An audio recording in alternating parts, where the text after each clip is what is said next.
So everybody, it's really fun to be here with you. If we haven't met before, I'm John Muir Laws. I'm also Jack Laws. Everybody calls me Jack. So all my friends, so you guys are now officially my friends. So call me Jack. And we're going to build on last week's class. And if you missed that, we've got a recording of it, which we'll be putting online. If it's not already there, and so you can follow those there. But before I kind of get into any details and logistics of drawing warblers, I've got two thoughts. One is that warblers are less cooperative than shorebirds and ducks, right? So they're moving around, and they move around a lot. And so it's if you are having a hard time even seeing the birds, and sometimes it's really hard because they're like, oh, it's got some yellow on it. Like if I see something and it's got some yellow on it, I can't draw it either. But sometimes they'll be out there and they will cooperate for you. Then we want to be ready to take advantage of that. You can also use photographs and all sorts of other means, but don't feel bad if you don't have a photographic memory. Nobody does. Actually, that's not true. Some people do. And it's usually observed in young children with developmental delays. Be thankful you don't have a photographic memory. It's actually a sign of some bigger problems. So when the bird pops up, it does really help to kind of have a plan of how I'm going to block this out, start to get it down on paper. So knowing a little bit about the anatomy, the structure, some ideas of how you might expect it to look from different angles is very useful, so that your mental template of what's going on is a little bit closer to what the bird is doing. And then what you want to do is to couple with that direct observation of the bird itself. So I'm going to show you some ideas, but don't believe the principles and the ideas that I'm showing you here. The most important thing to do is to be looking at the bird for clues about how to draw that bird. All the clues are on the bird. And then we go from there. I'll show you some strategies and techniques that help you kind of put that on paper. But the most important thing is to look carefully at the bird. I really encourage people to, when the bird is in front of you, start to say out loud, verbalize all the details that you see that will help you kind of get those stuck in your head long enough to transfer them to paper. And it leads me to idea number 2. Sometimes warbler identification is challenging. You may not know who you're looking at, and that is okay. The goal of this is actually to observe nature more carefully. Sometimes that involves being able to identify it, and sometimes it doesn't.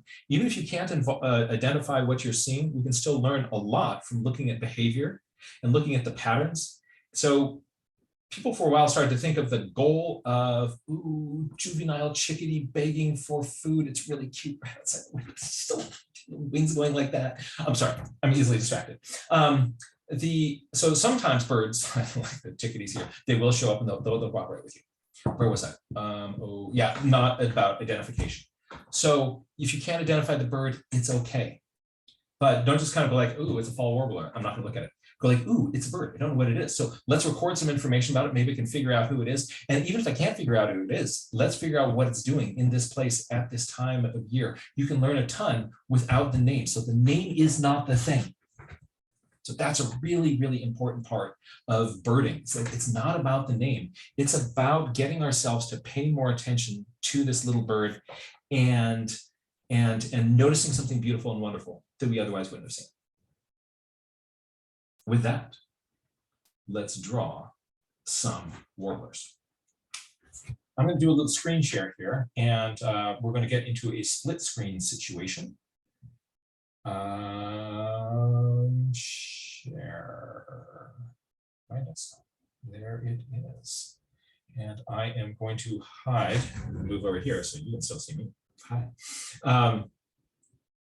I'm going to hide the video panel, and I'm going to hide my floating view controls. I'm not going to need those. All right. So, and one last thought on identification. If you live in North America, we should really stop complaining. If you live on the West Coast, warbler ID is a lot easier. think of those people over there on the East Coast, like so many more species and all these little different plumages. And so we've got warbler light over on the West Coast. Over there on the East Coast, but even folks on the East Coast, you guys don't even get to flex. You know why? Because you're not European birders. Now, European warbler identification, I was just looking through this book last night, and it was so funny. I just had to, even though it's kind of a little bit off topic, it's still relevant. So let's take a look at when you're identifying warblers in Europe, what that looks like, because this is nuts. Check this out. So here is the lovely book, Birds of Europe. And second, there we go. Here's Birds of Europe. And look at the kind of great identification. So these are all warblers. Let's go over there. Yeah, these are all warblers that they're looking at. And we think our warblers look the same. Look at the kind of cool characteristics they have. I don't know if you'd read this. It says, legs usually not strikingly pale or thick looking. Really? The legs are usually, so they've even got it qualified in there, not strikingly pale or thick looking. And they're pointing to a bird with pale legs. And you're thinking like, really, that's the best we've got? And then over here on this other warbler, it says that its legs are more strikingly pale and thick looking than this one's. And you're thinking like, maybe I can see that here in the drawings, but could you pick that up in the field? Hey, so be glad you're not a birder over there. Let me just sort of show you one other thing that I found. My favorite little moment from the European field guide to, this is the Garden Warbler. Let's look at its key field marks. It is rather plain looking, lacking real character. Aww. So you can identify this one because it has no field marks. And then in the description of it, they say it has an anonymous appearance, right? And oh, wow. You know, that is, so in the United States, we should quit our complaining because we don't have the Garden Warbler looking just like all these guys and all these guys and all these guys here. You know, they've got a whole bunch of madness that, so we here really should, yeah, we don't have much to complain about. So with that, let's draw some warblers. Let's have some fun with some warblers. I have a plan today. Let me kind of, oh, first of all, I want to send a mad shout out to all our friends who over the last week have been mightily sketching. Oh, and the photographs you're about to see come from birdpixel.com and seeingbirds.com. These are amazing websites. You can use these to practice. So write those two things down, birdpixel.com, seeingbirds.com. Those are, you can see, those are written right there. Two amazing websites for practicing our bird drawings from. All the photographs you're going to see in this show come from those two sites. So thank you, Ashok Khosla, Vivek Kanzote, mad props. Also, mad props to our crew of crazy bird sketchers who've been using the hashtag Nature Journal Audubon to document and describe all of the cool birds that they have been seeing. That's really fun. Hold on, I'm going to change my, last time we had a little bit of, oh good, I'm on my good microphone. So I should have good audio all day today. So yeah, thank you folks who've been sharing your pictures online with us. It's so much fun to see how people are framing in these birds and all the different ways you're doing it. By putting in these pencil miles, that's the best way we have to learn how to do this. I really want to encourage people to do that. Let's just draw up a ton of warblers. Let's use the hashtag Nature Journal Audubon. Hey, Jack, a couple of people asking which book you were showing off a little earlier. Oh, that was the complete guide to the birds of Europe. It's a beautiful book, gorgeous illustrations, but even if it does describe some birds as anonymous, that's just so that's rough. Yeah, at least, yeah, we have field marks. You know, we complain about our Impidinax flycatchers. We don't have their warblers. Now let's see our plan for today. So here's the plan. We're gonna be checking out beaks and eyes, and we're gonna kind of get back into those head feathers a little bit, take another look at them, a slightly different twist on them as we twist those heads around. We're gonna be drawing wings and feathers and the texture on the bird. We're gonna be balancing our little birds, and then if there's time left over, we're just gonna be doing mad sketching of a beautiful warbler. And that will be fun. So let's start right here. We're going to take a look at the beak, the eyes, the face, the head of the birds, and let's see what we can do. All right. So if you remember from last time we were here, what we did is we used a sort of a little ball to block in the overall shape of the bird. Hold on a second. There we go. And I am going to zoom down a little bit. Oh, hold on a second. Oh, I see what's going on. I see why this thing is giving me trouble. It is, you want me to resize this, don't you? Yes, you do. All right. Now, let's zoom here. There's the head of my bird. All right. So here is my basic start of a bird head. We have a little, we draw a little sideways lollipop. And what that is basically the ball of the head of the bird and what's called the eye beak line. So the eye and the beak both sit on this line. It's useful to look at the angle from as you come off the beak. What is the angle on the forehead? And on this northern water thrush here, we've got an angle something like that. Ooh, that's a little bit too steep. All right, maybe a little bit more like that. So if you put down a mark and it's not the right angle, change that angle. At the start of a drawing, it's really easy to change our angles. As you get further down into the picture, that becomes increasingly difficult. Jack, if you could click on the presentation right now, there's a bar from the visualizer Oh, in the middle of the yes, photo. there is. Let's get rid of that. Thank you. Thank you so much, Amar. We're going to hide floating meeting controls. There we are. All right. So there's my little starter. Let's back it up. And back down. Nope, not that much. Okay. But I'm going to bring this in just a little bit more. There we go. So that's sort of my fast way of starting the drawing. Then on warblers, they've got these really thin, pointy bills. But it's interesting, different species of warblers have different proportions in bills. Some have shorter bills, some have stubbier bills. And some of those birds of Europe, they're looking at sort of the bill thickness to tell warblers apart.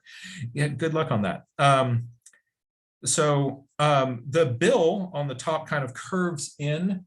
There's a little bit of an, so there's sort of a pattern like this at the top of the top bill, and then the bottom part of the bill. And then the feathers on the chin come up underneath that bill. So that's sort of a useful way to start drawing your bird head. Now I'm going to switch to a graphite pencil and draw over this. So here's the line in the middle of the mouth. I'm not bringing it all the way to the tip because as it gets closer to the tip, sometimes it's harder to see that. I have a little nostril hiding in here. Here's the curve of the top, and my bottom on this bird is a little bit straighter and then comes in. Now, when you get a chance, we're still seeing that line on the photo. You're still seeing the line on the photo. I think maybe if you just click on Keynote, it'll, there we go. It popped up in front of it. Are we good now? Yeah. Okay, great. Right. Now, so look at the shape of the air on the top of in front of the water thrush's face. When you look at the air there, that helps you get the curve of that line more accurately. A few little bristles over the nostril. The throat feathers come out into a little groove on the underside of the bill, and they can stick pretty far out. But you see it's little feathers coming down. So I'm going to draw this as just a few little flicks there first. And then that makes it look kind of fluffy and feathery going down. Similarly, as you get further down on the breast, I'm going to make a few flicks this way. And that's how that makes it kind of look a little bit feathery. A little bit of the back of my head. Now let's place the eye, because this is really important. Take a look from the back of the mouth here. The eye starts roughly this far back, maybe a little bit more, right? So I put down on a mark and I look, is that right? And I go like, no, maybe a little bit more. And then the eye's sitting right up on top of that line. So I want to look at how big is the eye relative to this space?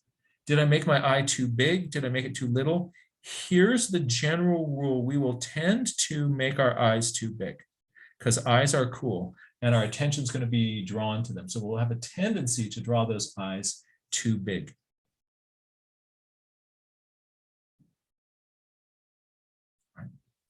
Now from the side, eyes tend to look fairly round.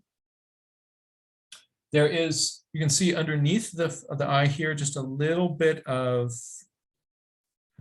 feathers along the edge. There's often a little ring of small feathers goes right around the eye. So I'll often kind of just put a little bit of a hint of that on my bird.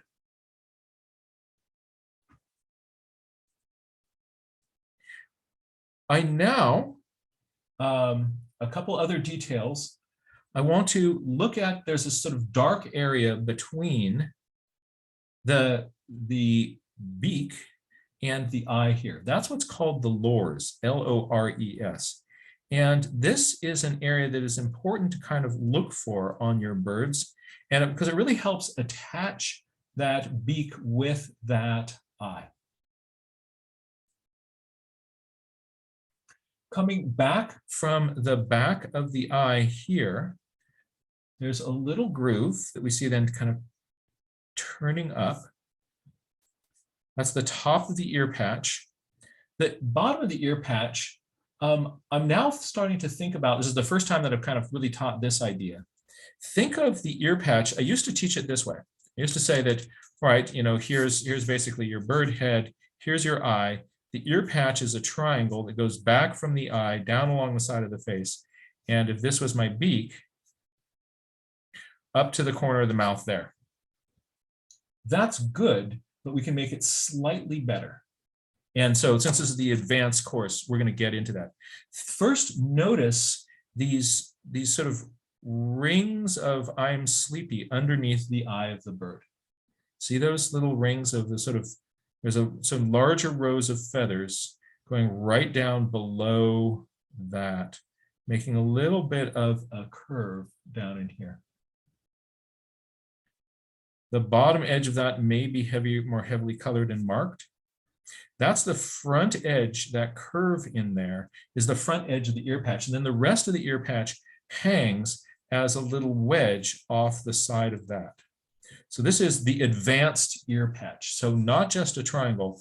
So we're now going to think of that ear patch as here's my eye. We're going to come back. We're going to have kind of a curve under the eye.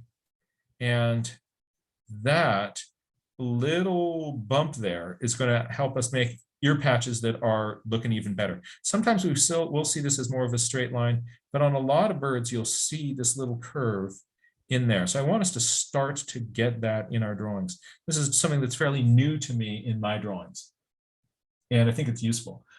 I discovered this just kind of looking through the sketches of David Sibley, and he was doing this. I'm saying, like, David Sibley, why are you making this curve under there and then kind of swinging down from that? And I looked at a lot of photographs of birds and I said, oh, it's because they do that. Oh, I get it. Game on.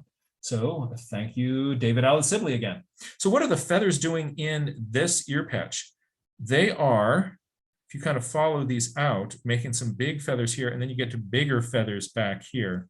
So they're kind of following these arcs along, and then you've got 1 or 2 rows of bigger feathers along that ear patch there. So that's what the feathers are doing in there. And sometimes you'll see a little bit of that texturing. We'll be looking for that in photographs. So today, what we're going to be seeing is that you're going to get some real nuances of these kinds of features of birds. So that's kind of, this is advanced ear patching. On this water thrush, you see kind of coming off the bottom corner of the beak here. So at this point, see my little arrow? Here's my little arrow. We're going to come from the bottom corner of the beak, and there's this little line here. And notice this different texture of these sort of parallel feather, feather, feather, feather, feather, feather, right in here. These little zones of kind of strips of feathers coming down this way, right there below the ear patch. That is the malar region. And the feathers in there are lining up like this.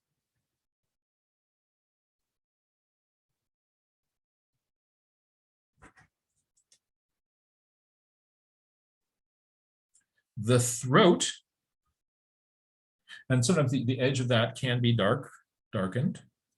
On this water thrush, we're seeing a few little marks down below that as well. So sometimes there's a little a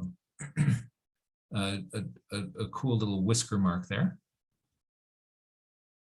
On the top here, if the feathers right back here on the top of this ear patch, sometimes you get a sort of dark pigmented feathers up here, and that gives us this eye line. So if you're on one side you have the on one side you have the lores, on the other side it's essentially the top part of the ear patch. If that's pigmented in, we get this line through the eye. Last time we also talked about a little zone arching up here above the lores, right? That was the supraloral, right? The area above the lores. And then we have a zone of feathers coming over the eye and over the ear patch out here. And that is your supercilium. Above that, the entire crown can be dark, or it sometimes has a pale line up the middle of it, in which case it's harder to see that pale line at the front. But that kind of gives you, this is sort of advanced warbler facing. Now, what about this area behind the ear patch? Let's deal with that. Actually, let's put a little bit of on the sort of edges of these feathers. Let's kind of darken those just a little bit, kind of coming in here, make that look a little bit streaky. And we're going to do the same in here. That's make our ear patch look a little bit more water thrushy. So the back of the head here, this whole zone here, is what's called the nape of the bird. And these feathers, there's a bunch of feathers overlapping in here. And very often you'll find, sort of barring like that, or it can all be a dark color. And that dark can go all the way up to the ear patch, or it can also leave a little bit of a pale area between this back part of the nape and the back part of the ear patch. So sometimes there's pale that kind of comes up here behind this ear patch. That's a useful thing to look for.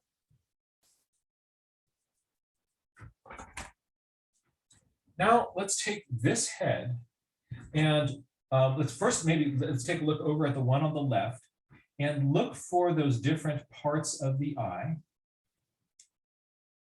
See if you can recognize them. And then we're going to do this whole business from the front. Right? So kind of getting comfortable with the bird's head from the side and from the front. are both really, really useful things. So here is, again, looking at that bird head from the front. I'm going to maybe start with a little center line through here. The area above the eyes is narrower than the area below the eyes. So the head pops out there. Let's draw a little line. Whoa, we're almost off the page. Let's draw a line across here. My beak is going to be in the center there. And think of the beak as essentially a little box that sticks up on top. So it's got a flat top. And it's broader on the bottom and flares out like a little drain stopper.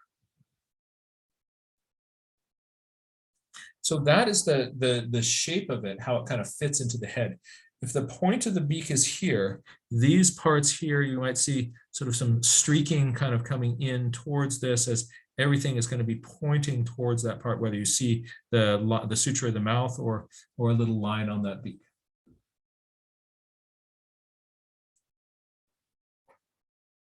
What about the eyes? The eyes, instead of being round, are going to be ovals. So from this line, from the corner of the mouth here, which is that point there, we're going to step in a little ways, and then you're going to make an oval, and we're going to do it this way, rounded on the outside, and it's going to be a little bit more pointed towards the inside. So I'm going to have an eye roughly in here, an eye roughly in here. Before I draw those in, I'm going to take a closer look and go like, did I make my eyes too big?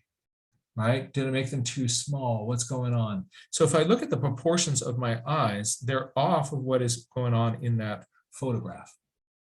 So I need to make them a little bit taller.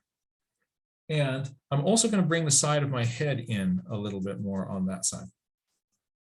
At the start, these little sort of starter lines, you're not committed to any of these. Now, this eye comes in a little bit in here. And this eye is going to come in a little bit here.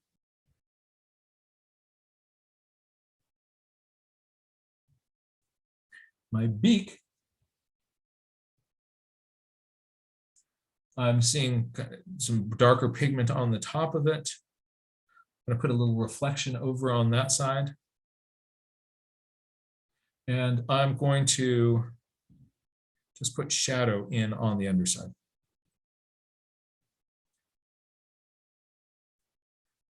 I have, going out from my little bird's beak, actually let's maybe put in coming out from here, think of, as you're kind of putting in, say, stripes on the head, think of the head as a big triangle, leaving zone above the eyes. And sometimes there is a pale line separating that. And that's your crown. I'm coming down here. I'm going to move where this cheek comes in up a little bit. So notice that I'm moving some of my kind of original starter lines.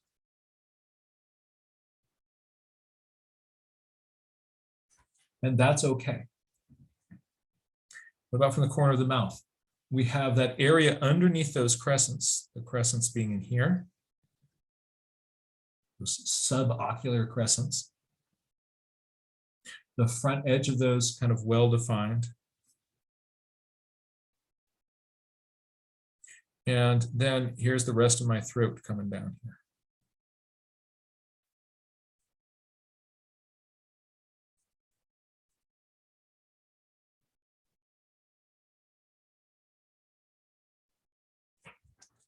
Let's take this bird and now, actually we're already reviewing our head feathers here, but let's just use this as a review here.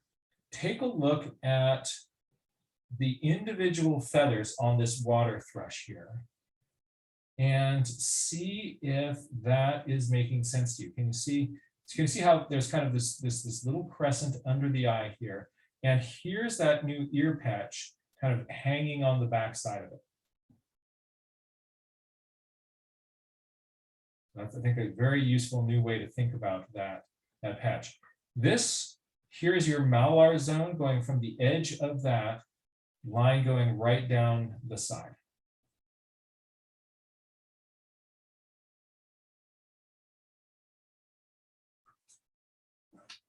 Now, as the bird moves its head around, these angles are going to change. So let's just do this one on the right, and then we'll do the one on the left. So the birdie on the right, a little ball for its head, its back is coming down here. Its little eye beak line, imagine a line wrapping around its head, something like that. I'm going to draw a line down the middle of its little birdie face. Throat is flat, then the chest comes out a little bit and down. So this line coming down the middle of the birdie face is the middle of its head. And that crosses this eye line in here. That means that this shape where the beak is stuck into the face is going to be put across there, sort of in that little zone right in there. And this bird's beak is going to go out to about here. So up from the bottom of that and up from the top of this, that's where I am drawing my beak. And from this corner in here, there's the corner of my mouth. Its far side head starts further in, so I'm not drawing the feathers coming up from the end of the beak here. I'm drawing them wrapping around. You're seeing feathers coming down a little bit further on the beak.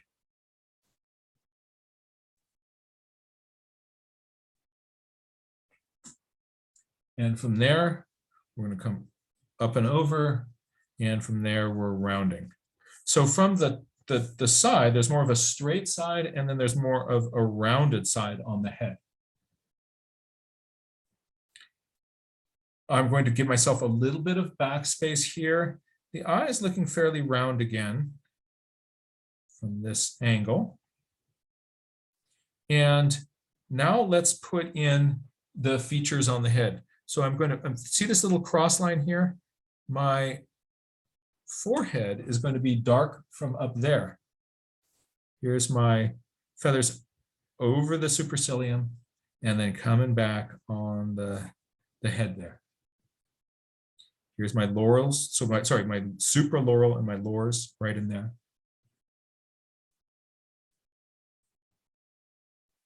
What about that ear patch? We're going to look at how clearly on this one, it really helps to kind of first come down under that eye and then swing it down. And then these edges here, the bottom of the lores, we're seeing that come to the corner of the mouth,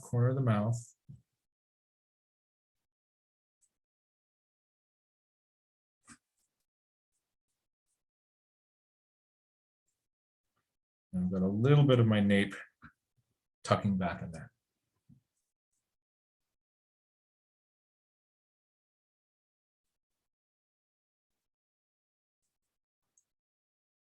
Let's do the one that's turned even more towards us.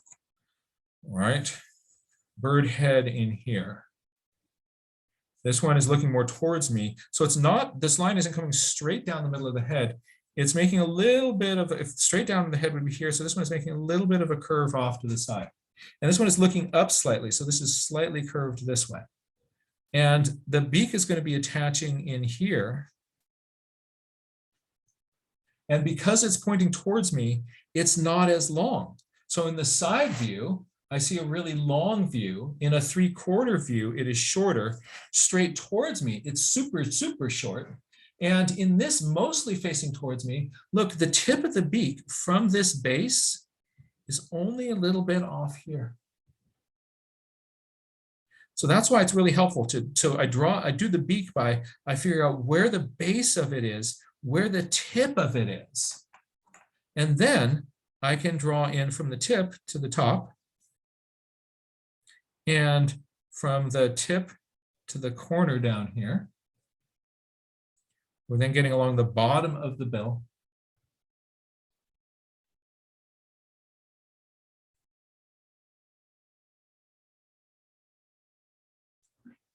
There's a little beak that is looking off to the side. What about the eyes? Right, the eye is going to be placed back here. Now it's looking a little bit more oval, isn't it? So I want to, as the head turns towards me more, the eyes get really oval. What about the one on the other side? Ooh, it seems to be closer in here and super, super skinny. Little bit of a cheek pooch out underneath that. And above that, the little birdie forehead comes up. Around the top, angle down the side of the head. Let's put in those other features. Here's my lores. Often kind of has a little curve to it. And so the supraloral does too.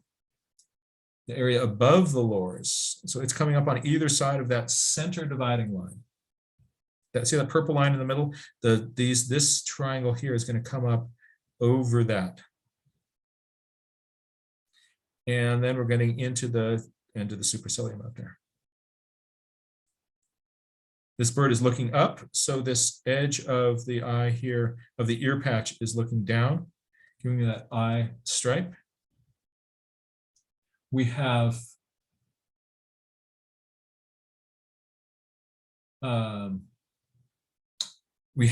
our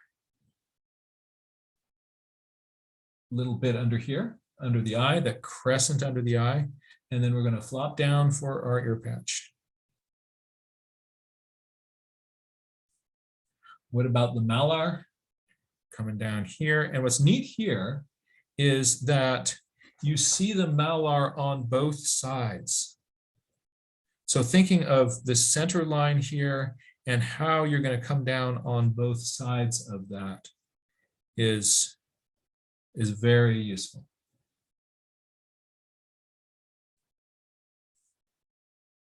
There's my ear patch on this side. There's my lores on this side.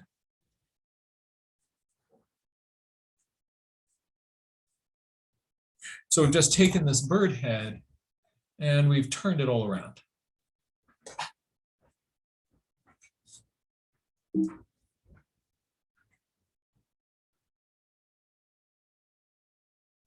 But it's not just the head we're interested in. Let's take a look at some whole bird things. So just a quick review of how I'm blocking this shape in, and then we're going to figure out a few kind of key points of anatomy with this little warbler. How do I We're about halfway through. Oh, that is so wrong. Oh, all right. So here's the back of my bird. Here's more back of the bird. So I start by drawing the back of my bird. And then I put a little head on the front of that and say, which way are you pointing your bill, sweet little bird? This one's pointing it right out here. And then I say, what is the negative shape on the front? I want to kind of get the thickness of the neck to be roughly appropriate. It comes down and then it changes angle. Ooh, see, getting that little angle change right there gives you this little curve that allows you then to you can fill out the rest of the body by just putting a little oval right in there. So I get this back head, eye line, this little curve, and then the body. There's a little triangle of undertail coverts that tucks into that. And I want to notice where in here does the wing start? It starts somewhere down in here, kind of closer to the bottom. And where does it go? It goes somewhere out here, right? So there's my wing. And you can think of the wing as kind of a big wedge. I like to think of it as sort of a big ball up in here. And then there's a little wedge that comes down from that. So that's a little bit of a more accurate way of just saying, instead of a triangle for the wing, I have that line, I put in my big ball, and then there's a little wedge that sticks down off the back of that. There's my secondary feathers and my primary feathers. Where do your little birdie legs come out? Let's look around the bottom. Where in here? Do we want to put them too forward, too back? They're starting back here. I see a little bit of your thigh sticking down, and then your leg comes down, and you notice that the other leg is coming out at a slightly different angle. Okay. What about your forehead angle? All right, let's get that. And you got a little bit of a flat top. From there, hooded warbler. I'm mapping in, let's put that eye in because it's just enormous, big, sweet eye in the middle of this face. And then relative to that, where does the yellow go? Where does the black go? I want to have these yellow spaces be big enough, roughly, that we're going to make a big loop around here. And we're going to come in the throat, out part of the malar, and down there.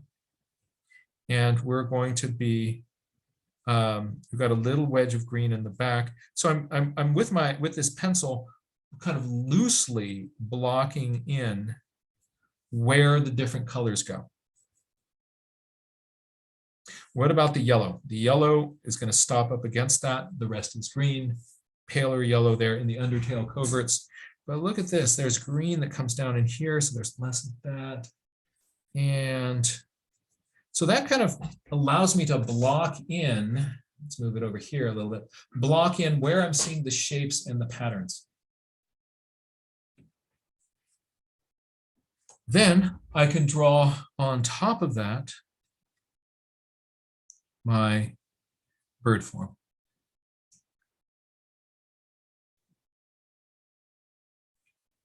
This one comes to a pretty square back of the head. That's unusual. Usually it's a little bit more rounded there. I think this bird has its head back fairly far. I've been drawing all my birds as kind of little orphan Annies with these big round circles. But as I sort of fill out eyes, I will often draw a little line where the reflection of the sun is going to be, and you can make the eye dark in there, and that little bit of highlight in there makes your eye feel a little bit better. So a little bit of the back of my mouth in there. And then what are we doing? We're coming down, we're coming around here. On the edge of this, rather than draw a hard line, I'm going to make a few little places where you can sort of see that this is feathery.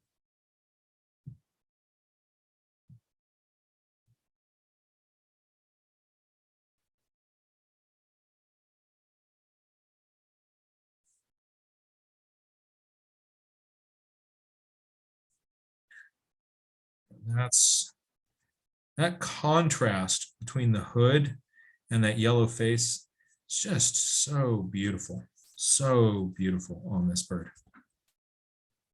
But we want to give the wing a little bit more love. And how are we going to do that? Let's take a closer look at what's going on with this wing. The part in here is pretty subtle. You see, it just has a whole bunch of green feathers in there. The parts out here a little bit more crisp. Because this part in here is really subtle, I'm not going to really draw too much detail up in here. What I'm going to do is focus on the detail that I can see. So I have the back edge of my wing comes down, and these are the secondary feathers in that block. And you can see little edges on those, kind of getting a little bit bigger. And then there's a whole zone in here where I'm seeing feather edges. And so I'm going to put those in. Up in here, I know that there are coverts in here, but it's really hard to see those. I can put a little suggestion of there's some kind of edges of coverts in here. But if I get in here and start drawing in edges, I'm going to be putting dark lines in on my bird where they really aren't. What about the tip of the wing here? It comes down. It has a kind of a squared angly tip, and it is pretty dark. So that's how I would simplify that wing. Notice I'm drawing only the detail that I can really see. And that is going to make my drawing be a lot more convincing. These are upper tail coverts. These are under tail coverts here. I'm going to put a couple little lines in like this just to suggest that those under tail coverts are fluffy. Short little tail. Little flick back like this, maybe all I need to suggest that there are, feathers going in there. If I draw the tail like this, it looks like a cartoon of how a tail might look. Now on the breast here, these feathers are short, they're shaggier down here. So I'm going to draw these ones here just a little bit kind of fluffy in there and then smooth up in the rest.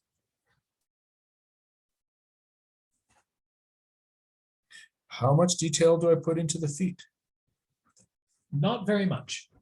I found that if I draw lots of scales and details on the legs, everybody's attention goes right to those legs.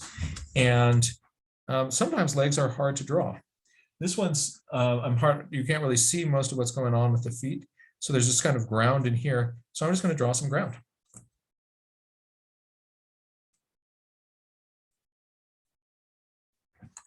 If I were working with watercolor, I would start with giving this bird a little bit of a shadow. And I'll show you kind of the generic basic shadow place. Imagine shadow kind of coming down. There's a little bit of shadow underneath the wing. There is a little bit of shadow here underneath the body, and then you kind of get up higher and you get in more into the light. Here underneath the tail, I'm going to put a little bit of shadow there underneath the tail. So that might be all I need to sort of suggest the shadows on this bird.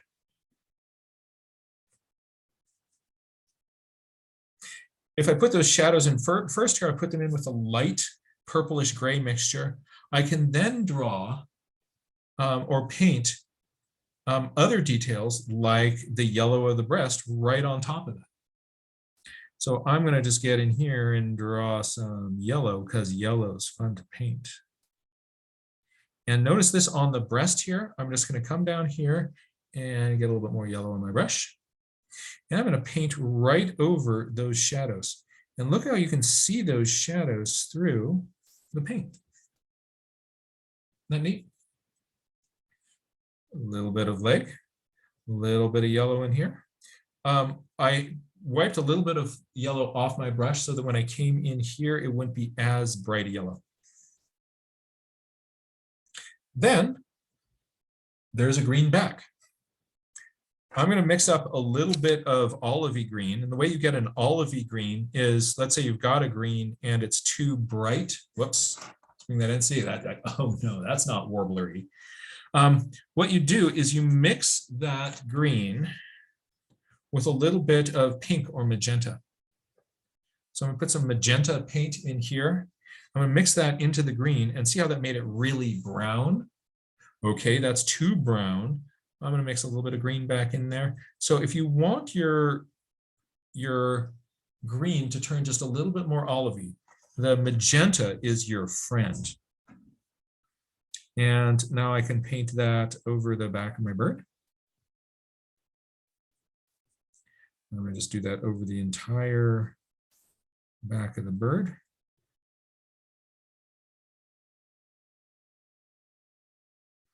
And I put it on in one big solid coat and it looks really flat, doesn't it? Right? Yes, it looks too flat. So then what I can do is I'm going to wipe a little bit of my paint off. While this is still wet, I'm going to just rub its back, wipe that paint off. And what I'm doing is I'm bringing just a little bit of a hint of light back into that back of the bird. So that's where the sunlight is hitting. So you can lift out a little bit of paint, unless you've got really absorbent paper. And then the wingtips are pretty brown down there. So I'm going to bring a little bit of more brown paint down into here. And maybe some of these. A little bit of brown on the top of the tail there.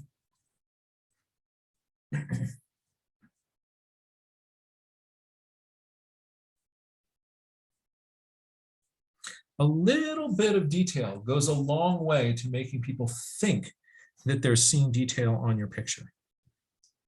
If I get too much in there, then I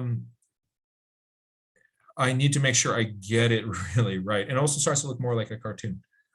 Now, I usually do the darkest parts, that's the black parts, last.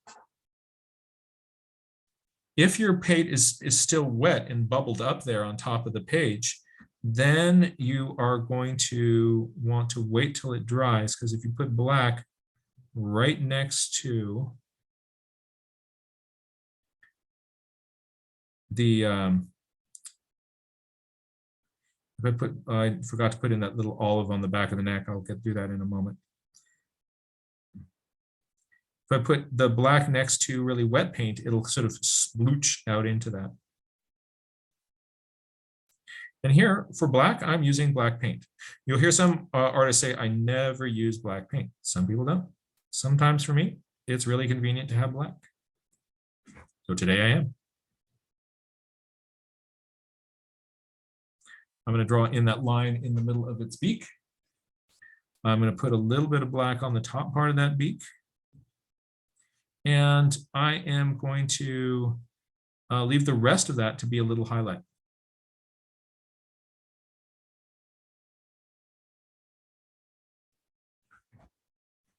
My little friend here needs a little bit of olive on its neck.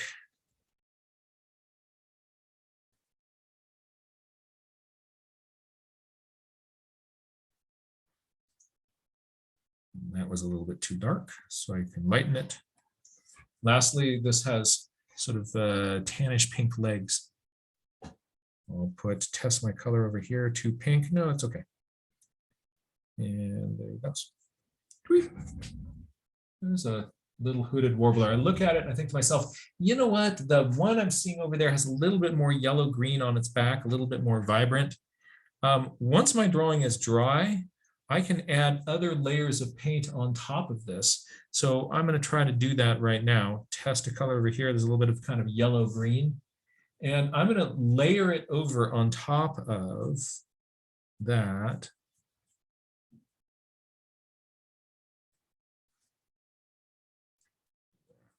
Some in here.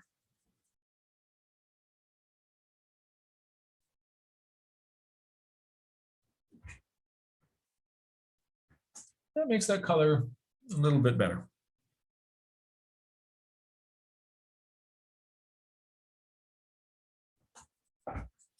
There's a little warbler that, but let's take a look at, so here, same species, different stance. Actually, this one makes me look, oh, look, there's a lot of brown up in here.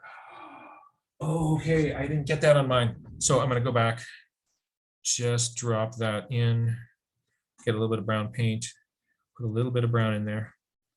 There he goes. Ha! Now you've got brown too. It doesn't feel left out. This one has a much more brighter face than mine. Yeah, maybe that one does. So let's go put that in right now. Always go back and got a brighter yellow here. And what I'm going to do is I'm going to put it in just as a little bit of an accent.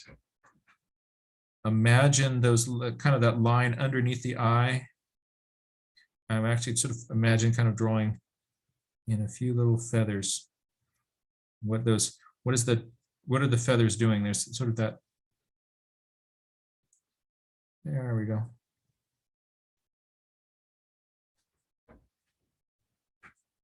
It's a brighter face.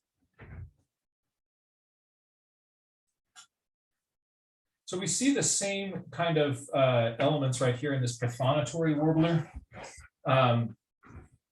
Note that there are parts of the wing where you're seeing really crisp feather edges. This bird has some fresh plumage right in here.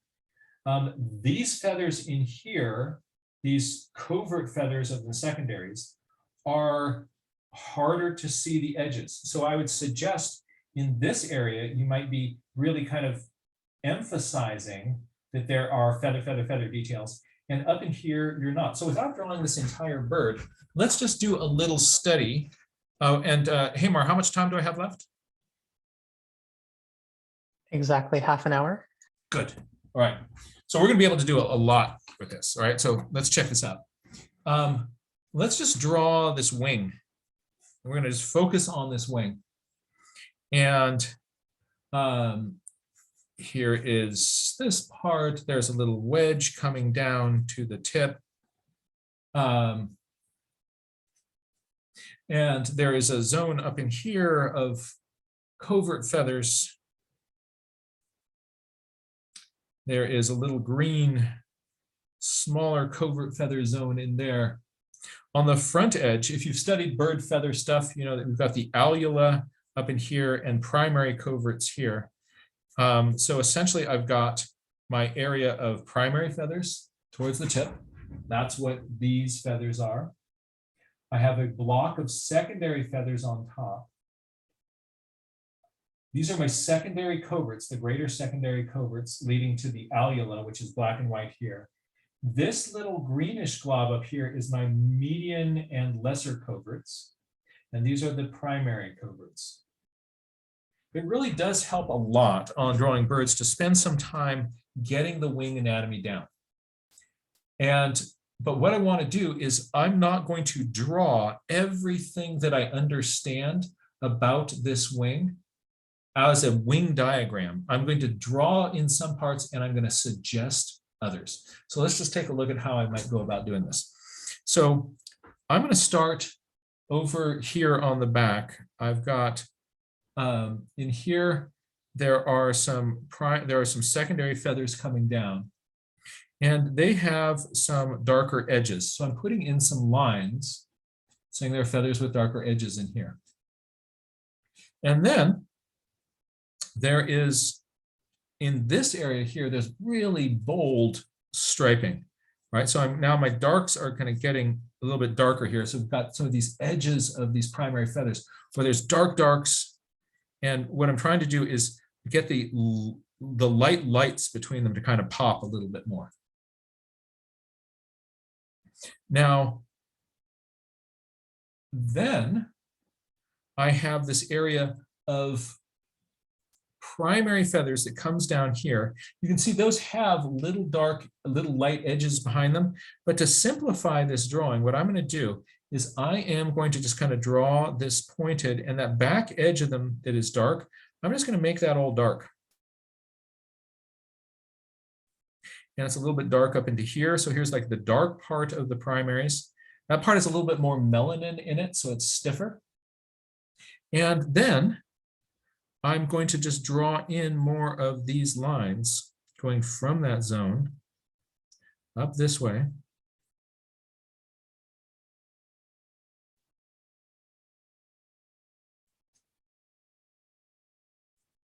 So I've got a bunch of these edges.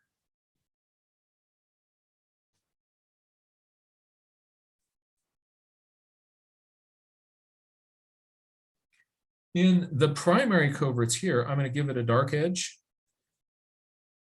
And I might have a little hint that there's some stripiness in there, but not much. In the coverts up in here, these greater coverts, I might just kind of suggest that there's something kind of going on with broader, darker zones this way,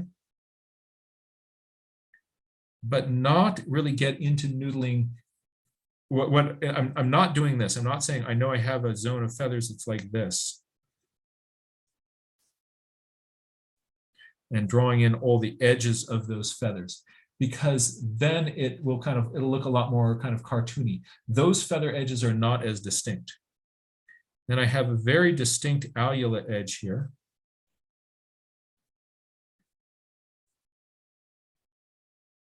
And up on top, these are my lesser coverts and median coverts. Now there is a row of small feathers that are coming down like this, a smaller row on top of that, but I can't really see that from this photograph. So I'm not going to draw that. I'm just going to draw it as an area of tone. I'm going to draw a little bit of a shadow here. And then there is, I'm seeing some back, part of the back kind of coming up in there. It's the same color. That's the scapular feathers tucking over that. But you see how on this wing, I didn't kind of get in there and do like, here's a diagram of every feather. But I suggested that there are some places in this where you can see more detail and other places where you can't. So look at the size of the bill on this prothonotary warbler. That's a big old bill. Northern water thrush, right? So it's going to be the same thing in here, but let's look on this wing. Where would you put in detail? How would you first block this in? And how would you suggest that detail? Let's do this whole thing together as a full little warbler sketch. I'll give myself some blank paper. And first I'm going to get, right, what is the general posture of this? So I look along the back of the bird. And so it's fairly horizontal. Can we zoom out? Yeah. So here's the back of my bird. And it has a head over here. And which way is it looking? It's looking here. Right, there's a little angle on the front of its throat. And I'm going to tuck that down here. And then I'm going to put in a ball, an oval for the body. So I'm doing that. I'm looking back and forth between the photograph and my drawing, just to see if the general proportions of this oval are kind of matching this. So that little oval is tucking in there. That seems to be working okay. And then what about the tail? That tail seems to be kind of coming in lower. And there's a little wedge, a long white wedge of bright undertail coverts.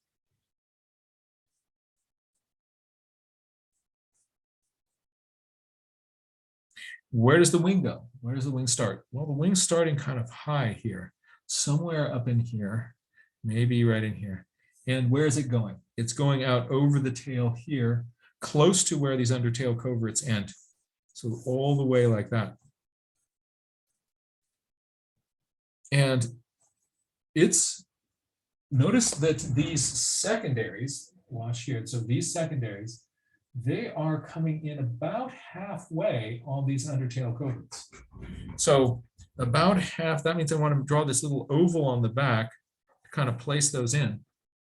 It's going to be roughly in here.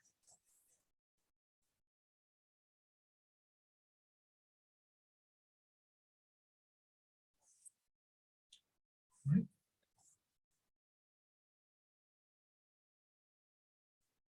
And where are the legs coming in? Well, the legs are coming in somewhere starting in here, kind of, it's in a little bit of a crouch, so we're coming in like that.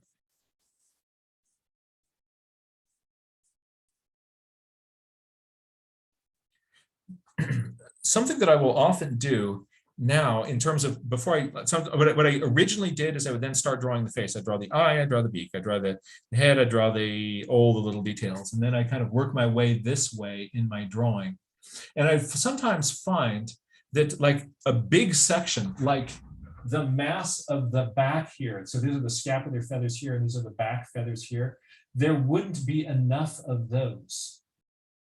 I would somehow pinch those out.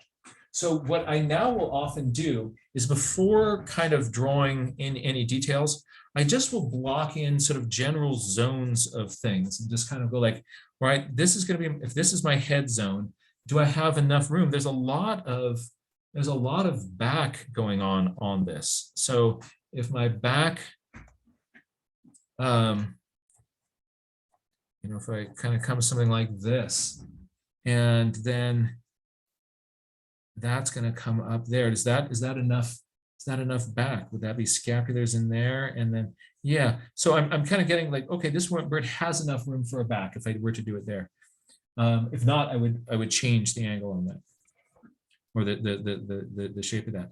And then my feathers, my wing kind of. So I'm getting like, yeah, that's looking right. So long out here. Make this a little bit bumpy sticking up. A little bit of a bump on the back of the head. So I can kind of go around in different places and just sort of say, like, how is this part coming in? Like, where these undertail coverts come in? That's maybe it wants to be a little bit further back here. So it's, yeah. Okay, so that's going to come in here. So I've just kind of gone around and thought about, all right, if there's a stripe for that eye roughly in here, is there going to be enough room for the business that I have on the top of the head? What about the ear patch? And then these cool stripes on the throat. Okay, looks like this is going to work roughly. And so I've figured out that I'm going to have enough space for my parts of my water thrush.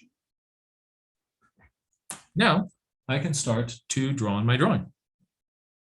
I'm going to give this birdie, it's got a fairly long, sharp bill.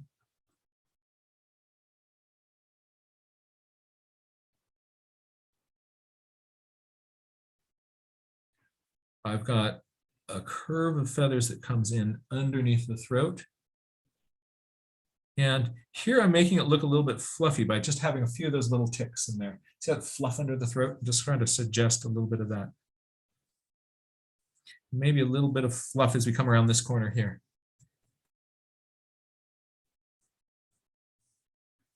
I'll make my bill a little bit sharper. Now, what about this head swoop up?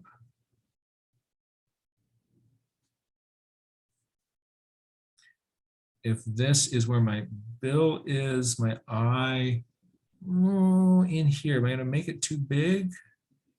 Too small? That might work.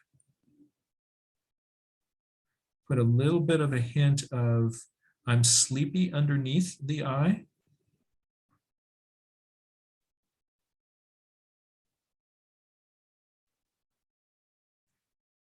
Back from the eye, you have that eye stripe that comes down and up.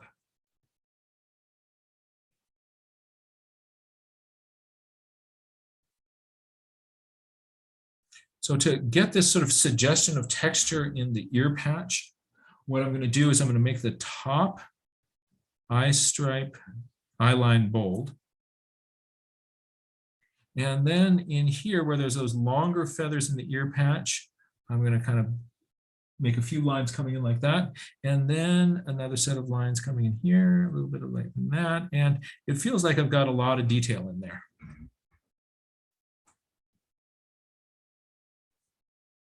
What about underneath the throat here? We're going to come down. There's going to be a series of just little ticks.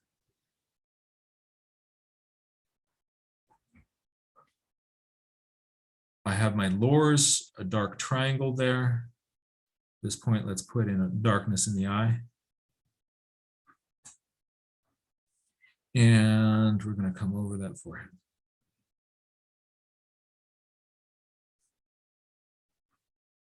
Now, this is the part we've been really interested in. Here's the back of my bird. The back of my bird. And the greater coverts on this swing around right here. Notice that these edges of these greater coverts here, I can see little dark marks on them, but it's really, I'm seeing a few just kind of hints of dark marks. If I draw a big line where the edge of that is, it's not going to look right, right? It's more subtle, right? So what I've got is in this zone, there are a few kind of on that edge, a few little dark marks. And I'm going to put, there's a hint of a sort of a break in the texture in there where the scapular feathers come into a big pile. And now I have my mass of my secondaries sticking out, making a big block. In this area, I'm not, even though I know these feather edges come all the way up in here, I'm not seeing those making really prominent lines on that photograph. So I'm just going to suggest a few of them kind of coming up in there. They're more prominent towards this edge, but I'm going to avoid the temptation of just over rendering all those feather edges in. As we come in here, there's a few that are kind of making longer lines. About 15 minutes left, Jack. Out in here in the primary feathers. Those are nice and dark. And then when I get up into here, I'm seeing very clear, crisp edges on feathers. So let's draw them in. And those all come in the same direction.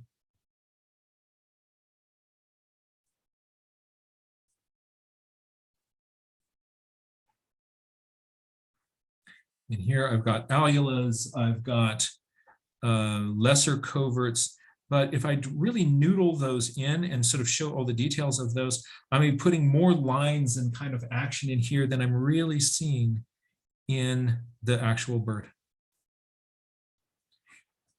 If I'm shading this with my pencil, I can put some just light tone over this so those lines come through. As I make tone over the back here, I'm going to suggest a little bit of a bump here with a curve in my pencil marks. See how I curved those lines? That's the scapular feathers making a lump there. And that's different than the bump of the back here. I'm going to have that come in at a slightly different angle, so people will kind of differentiate those little zones.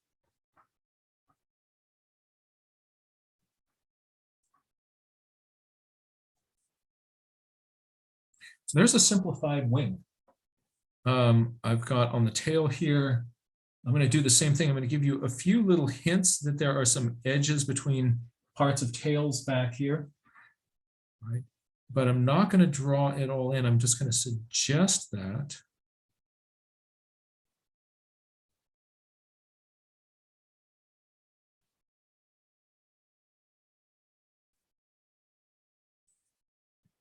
Now this belly part is going to be really interesting. Let's look at all those streaks. Oh no, oh no. But actually, big deep breath. We can totally handle this. We can totally do this together. So here's what I'm gonna think about this.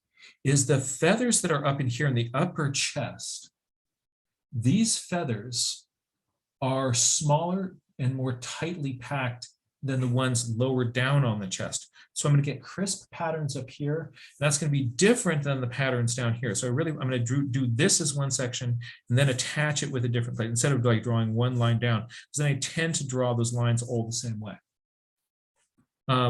So right in here, pointing to the malar is this little zone of stripes.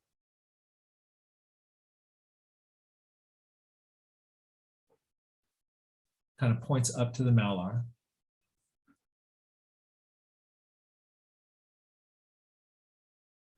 Then I am seeing kind of the side view of some stripes in here. I just want to look at what direction are those going. There's a bare area in here.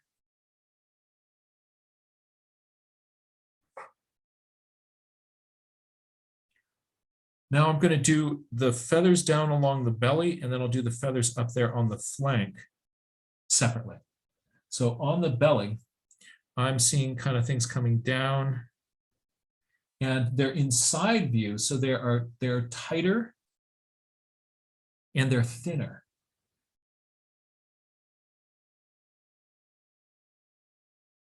Then as we go up on the sides more,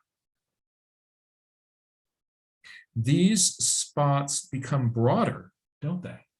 Because we're looking not on them at a foreshortened angle, we're looking more directly at them. And towards the back of the bird, the feathers get really fluffy.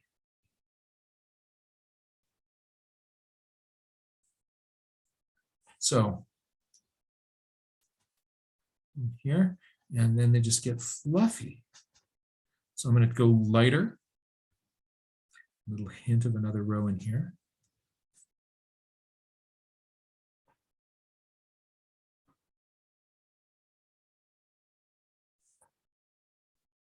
And I'm going to put a few little kind of indications of this is a fluffy margin right back there.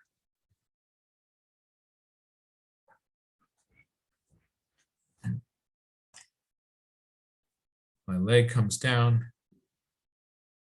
Leg comes down. And on these birds, I'm seeing one of these back toes.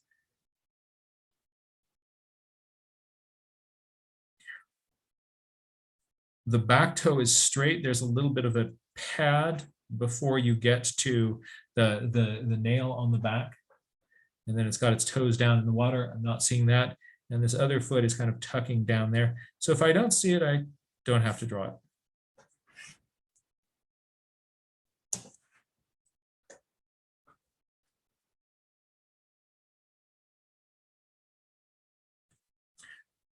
I think I want to make this corner here bulge a little bit more. So now I'm just kind of looking back at the drawing, seeing if there's any other big changes I want to make. Time check, Hamar, how am I doing? 9 minutes left. Okay. So with these 9 minutes, let me just drop a little bit of color onto this bird. And we've looked a little bit at sort of drawing textures. We've looked a little bit at getting some details on birds, still kind of capturing the essence of it. I've done other classes where I kind of just, we essentially are making diagrams of wings. In this workshop, I'm not doing that. I'm suggesting the amount of detail that I'm seeing from different angles. That's a different way of thinking about this than making say a wing diagram. Let's put a little bit of color onto this bird.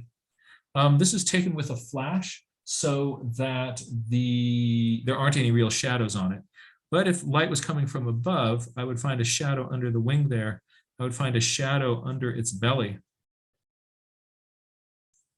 Maybe kind of coming up in here.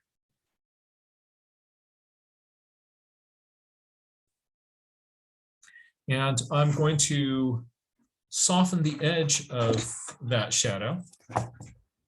It's a little bit harsh just by taking a clean brush and wiping along that edge, and that sort of smooths it in. Now, I can put in on top of that some of the sort of general zones of color. Actually, maybe I'm going to model that wing just a little bit with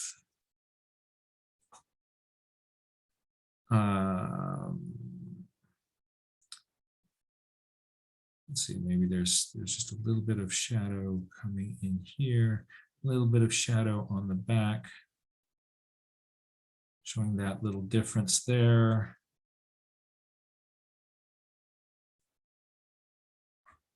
Okay, now I'm going to on top of this little shadow that I've created, I'm going to put in areas of local color. So it's essentially a brown back.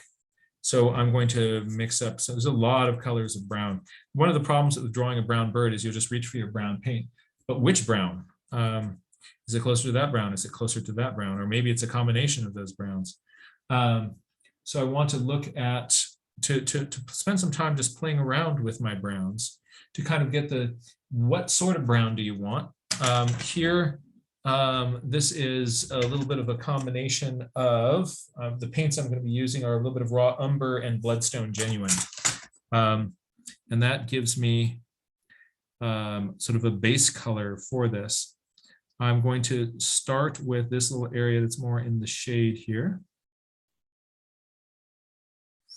Then work into the primary feathers in there.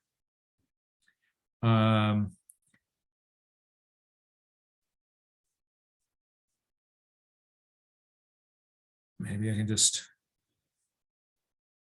go now smoothly over the whole back of the bird.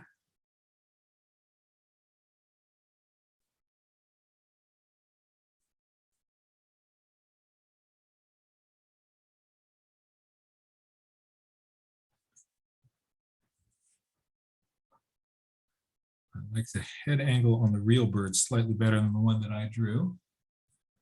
And then this edge.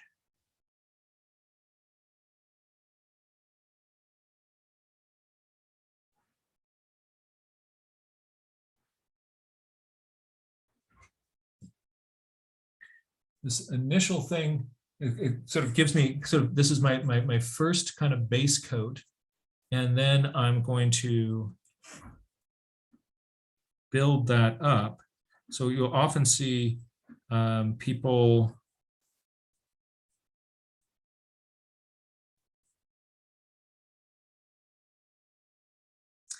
start with a lighter coat of watercolor, and then you can come over that and get darker and darker and darker. A little bit of a yellow blush on the side of the face and the body.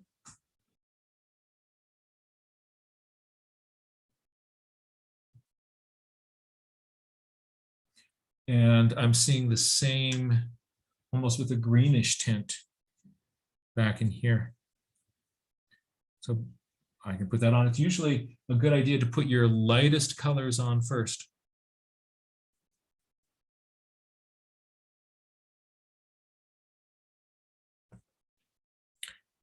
Then while those are drawing, I can work on different parts of the bird.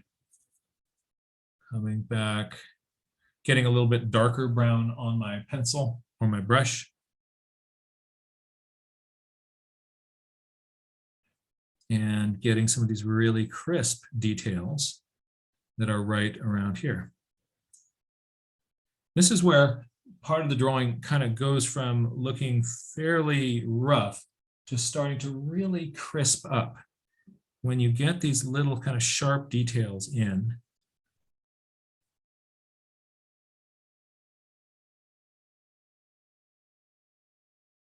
how many more minutes do I have? 3. 3 to go. All right. Now I'm going to come down on this little ear patch.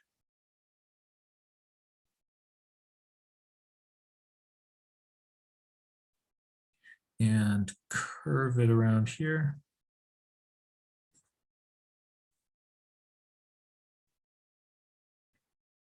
What about under the eye? Let's kind of give it a little hint of.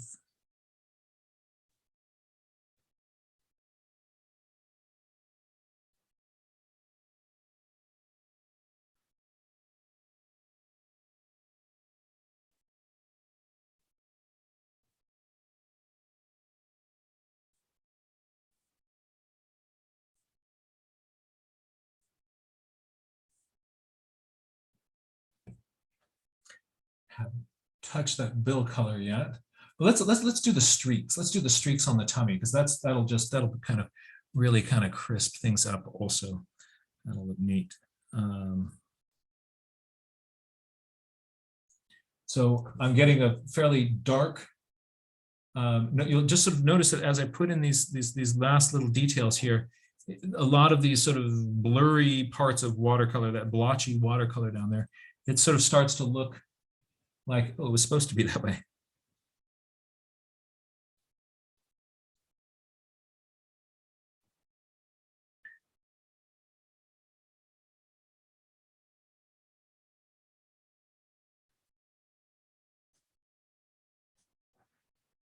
These streaks in here are dark, crisp, and distinct on the breast and belly. And then as you get more into the flanks, you're going to go, your streaks are going to become more diffuse and more blurry. So I'm going to get rid of a little bit of the paint that is on my brush. And we have And- just about 1 minute left. All right. And here is a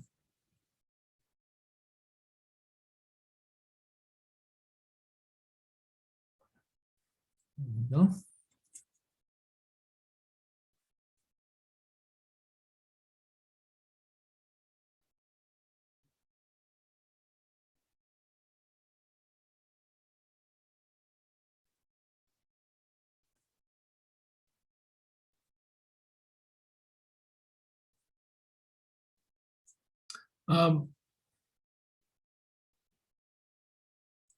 To draw birds, it really does help to have a little bit of an understanding of the anatomy and how these parts fit together. As we study that and study the birds, you're going to find that anatomy combined with spending time in the field carefully observing does a tremendous amount to allow you to see details, to notice aspects of the birds that you otherwise would not have observed. And it's also a tremendous amount of fun. The more you do it, the better you're going to get at it. So it's not like there's a gift that some people have, like, oh, you're lucky that you're sort of a natural bird drawer. Some people have put in just more time and practice with it, but that it will come pretty quickly if you start working on it on a regular basis. Give yourself time to draw these birds, give yourself time to observe them. As you do, don't get wrapped around the axle about each drawing as a portrait. Instead, think of it as each drawing as a study or opportunity to learn something new about that bird that you didn't know before. And then every drawing is a success because you've learned something new about that bird. That keeps you making picture after picture. The more you do, the better and better those drawings are going to get, and the better your observation skills are going to become. It's about observing, it's about paying attention to the world around us. And that's what makes for more, not just accurate drawings, but also just greater joy in the process of sketching, drawing, and our bird watching. I want to encourage people to find your local chapter of the Audubon Society and connect with them as an organization that is doing work in stewardship, is doing work in conservation with your local species. Different projects are happening with different groups and different societies. And find out what's happening in your area. It's a lot of fun and will really enhance your enjoyment of birds and every walk outdoors. I want to send a special note of thanks out to the Richardson Bay Audubon Society for their help and support in organizing this workshop series. They're a really active and incredible Audubon chapter and are doing lots to kind of protect and study local species, and really grateful for the work that they're doing. And so I gotta jump over to this camera. Ah, there I am. Nope, there I am. We can just stop the screen share. Oh, that's right. I can just stop my screen share. Thank you so much for the class, Jack. Stop share. And I hope that was really fun. it was an amazing class, and everybody in the comments had so much positivity to share back with you, Jack. And on the note of sort of taking the joy out of this and getting involved with the community, I also want to encourage everyone to share the artwork that they are working on. We have a hashtag that I've posted in the comments a couple of times and will be sent out in the email. It's hashtag Nature Journal Audubon. And there's also the Nature Journal Club on Facebook.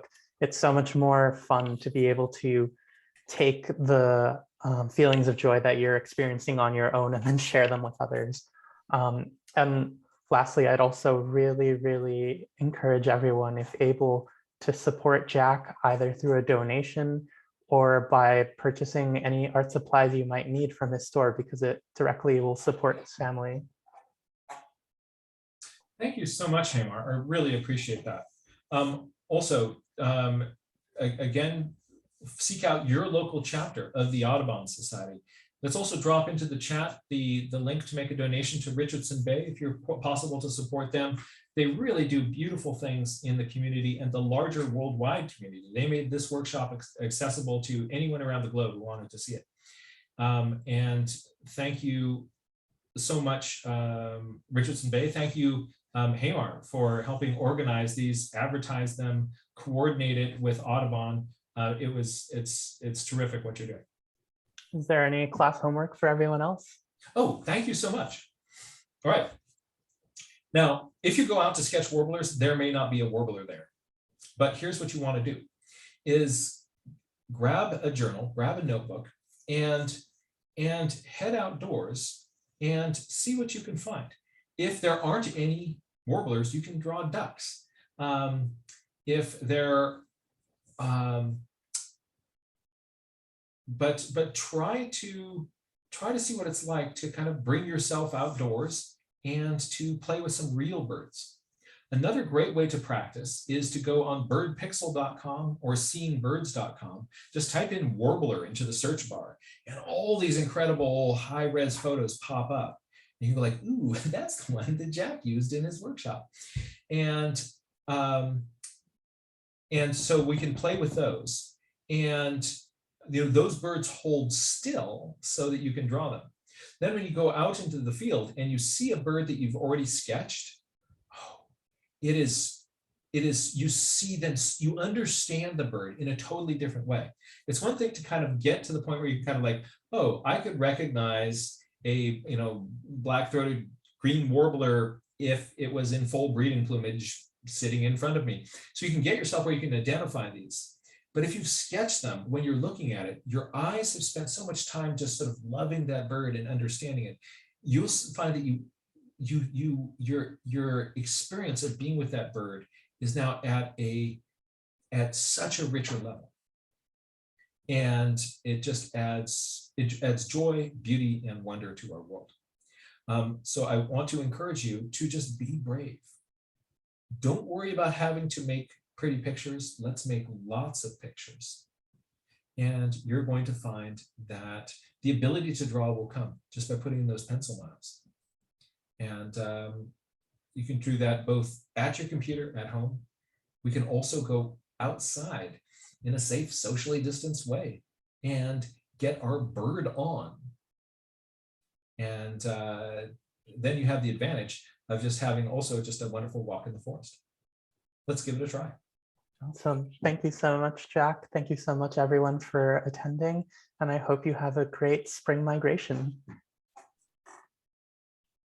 Thank you so much. Bye, everybody. Bye.